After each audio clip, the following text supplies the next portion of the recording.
No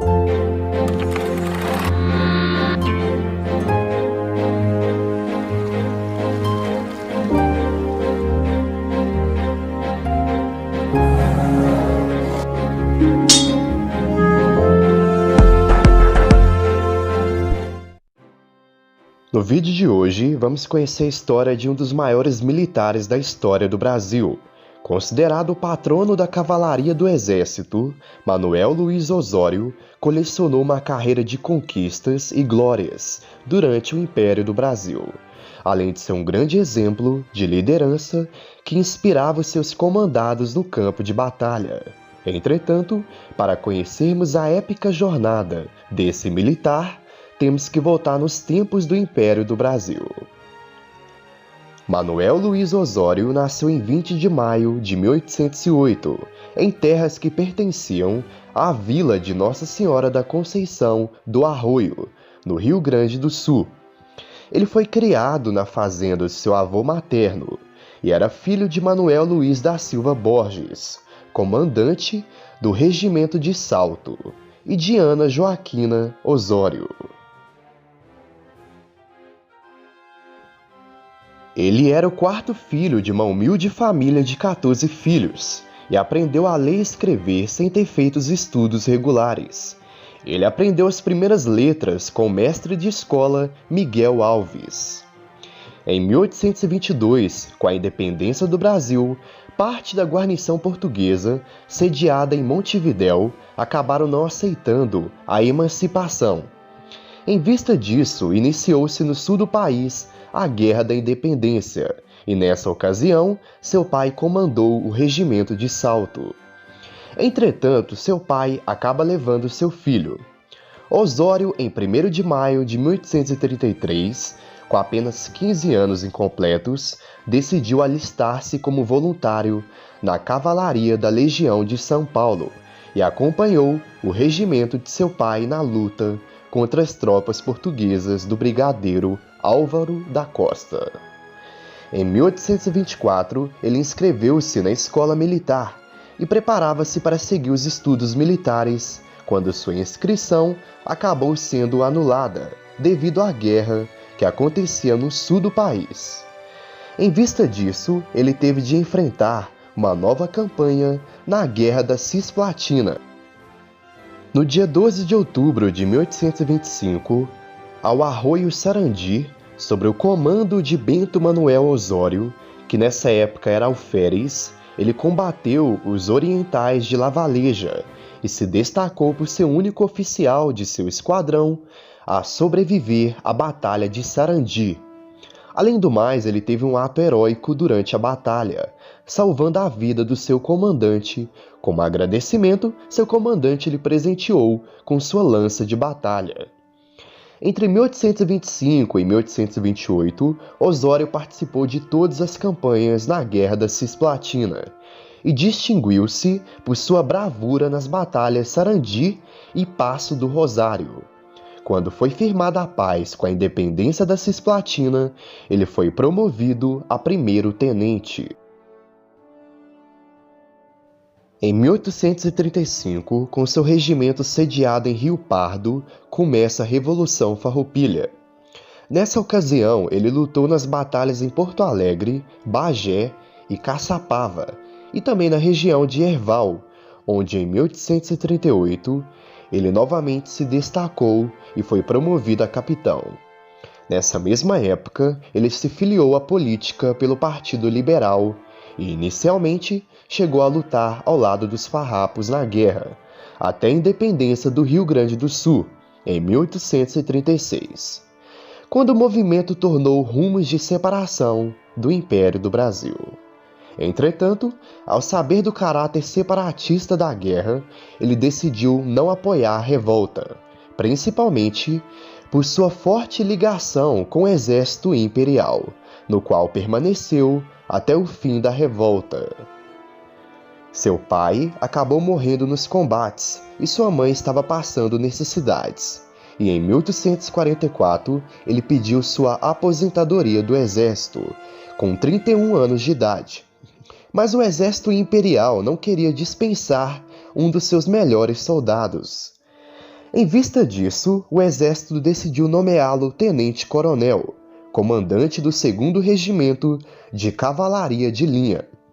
Ele auxiliou o militar Caxias no Acordo de Poncho Verde, que selou a Revolução Farroupilha em 25 de fevereiro de 1845.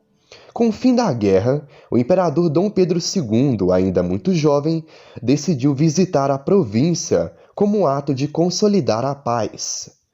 Nessa ocasião, o militar Caxias confiou a Osório a delicada missão. O 2º Regimento, reorganizado e adestrado pelo próprio Osório, escoltará o imperador através da campanha, desde a Vila da Cachoeira até São Gabriel, na ida e na volta. Em 1851, como tenente-coronel, Manuel Osório foi enviado mais uma vez a Montevidéu, em virtude de uma nova instabilidade na região do Escoadouro do Prata, e acabou intervindo com seu regimento contra o presidente argentino Rosas e o uruguaio Oribe. Episódio conhecido como Guerra contra Oribe e Rosas. Ele destacou-se na Batalha de Monte Casiros, ocorrida nos subúrbios de Buenos Aires, em 3 de fevereiro de 1852.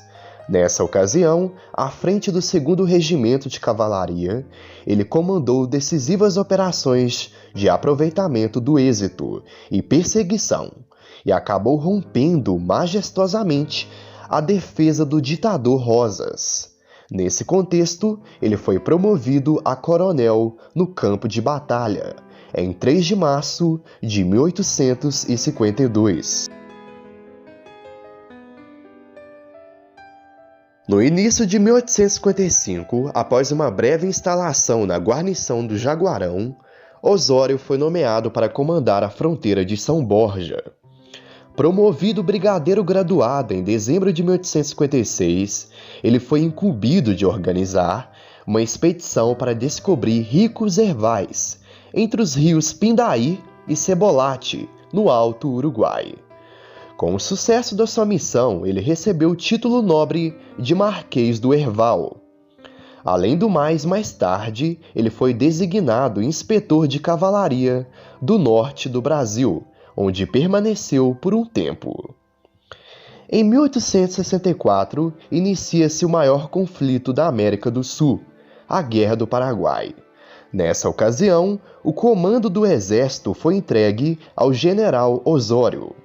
Logo, as dificuldades foram separadas e o exército imperial começou a somar significativas vitórias. Osório era o militar de maior prestígio no Prata, tendo atuado por 42 anos em campanhas sucessivas. No início de 1866, ele estudou junto com o Marquês de Tamandaré, uma maneira de atravessar o Rio Paraná. Em vista disso, na noite do dia 16 de abril, a tropa brasileira, com 10.000 homens, realizou a passagem no local conhecido pelo nome de Passo da Pátria. E Osório foi o primeiro a pisar no solo inimigo, liderando os seus comandados. Em 1º de julho de 1867, ele foi promovido a tenente-general, o penúltimo posto da hierarquia militar. Em 1868, durante a Batalha do Avaí, Osório, que lutava lado a lado com seus soldados, foi alvejado na face por um inimigo escondido, o que acabou fraturando seu maxilar inferior esquerdo. Mesmo ferido, ele escondeu seu ferimento diante do conflito e encorajou seus homens a continuar a batalha, dizendo a seguinte frase: "Coragem, camaradas, acabem com este resto."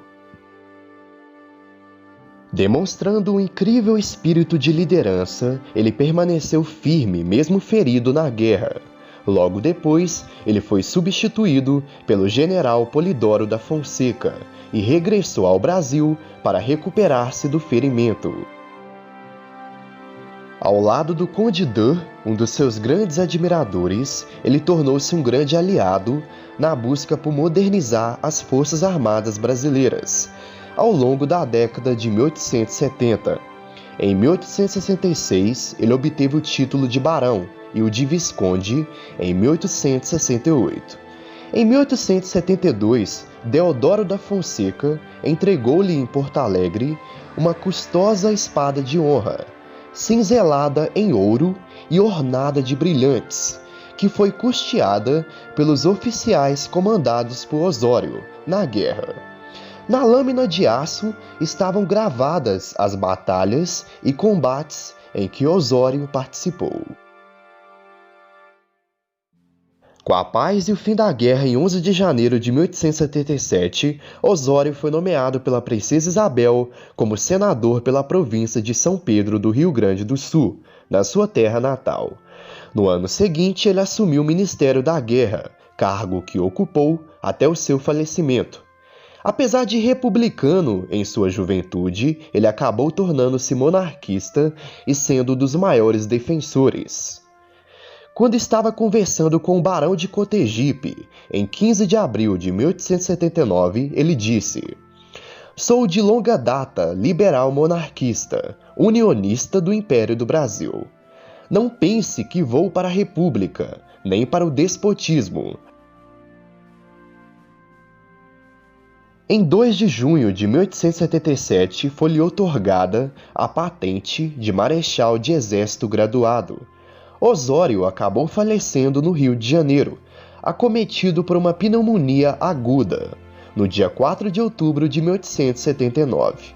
Ele morreu 10 anos antes do golpe da República, portanto, não viu a queda do Império. A história desse herói militar é homenageada através de ruas, avenidas, escolas, instituições, praças e até monumentos que se espalham por esse diverso Brasil. Osório é considerado um dos maiores militares da história do Brasil, colecionando uma carreira de glórias e conquistas. Mesmo sendo de origem humilde, ele não hesitou em lutar e vencer.